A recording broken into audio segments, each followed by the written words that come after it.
people have different understandings of what podcasting is today.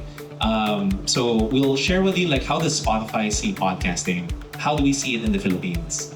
And what are the exciting things now we can work with you guys as, again, what we consider high priority creators.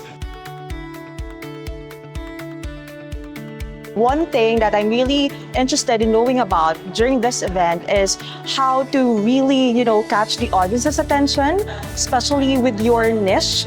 Should there be any specific topics or ways on how we can really capture the audience's attention, not just about certain topics that are so common, but going through that and deep diving into it as well. I really found it intimidating, trying to get into Spotify, doing a podcast because of how good the branding of Spotify is and the reputation that it has. So I found it, I wanted to do podcasting before. I just found the information online to be very overwhelming.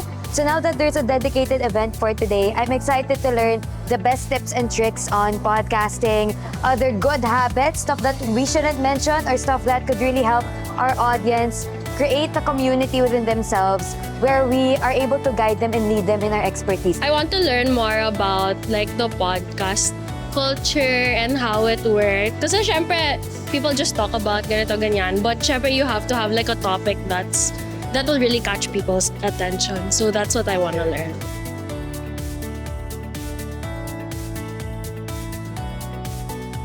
Working alone.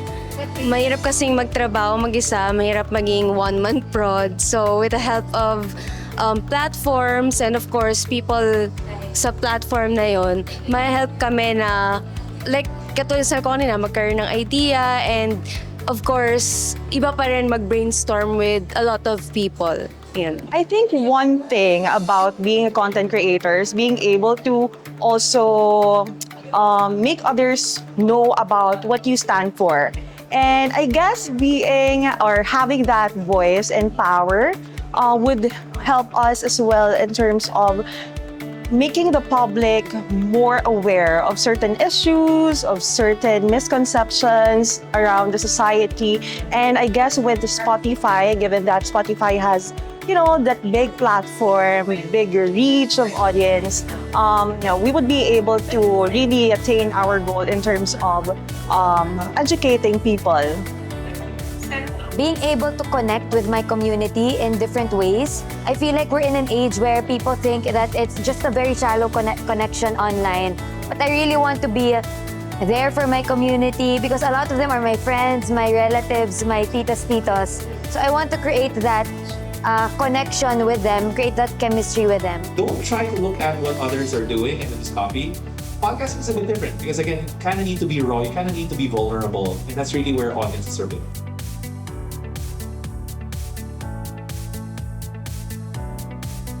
When you're authentic, when you're vulnerable as a person, it radiates ka to the audience. So I think yun yung parang first thing na me, kunyari as a producer, nararamdaman ko yung puso nung tao kapag kausap ko siya. Naniniwala ako ever since that community building will really be the future. And I see it now. So I hope that you take this opportunity to build a podcast as a stepping stone to building a better and bigger community para sa inyo.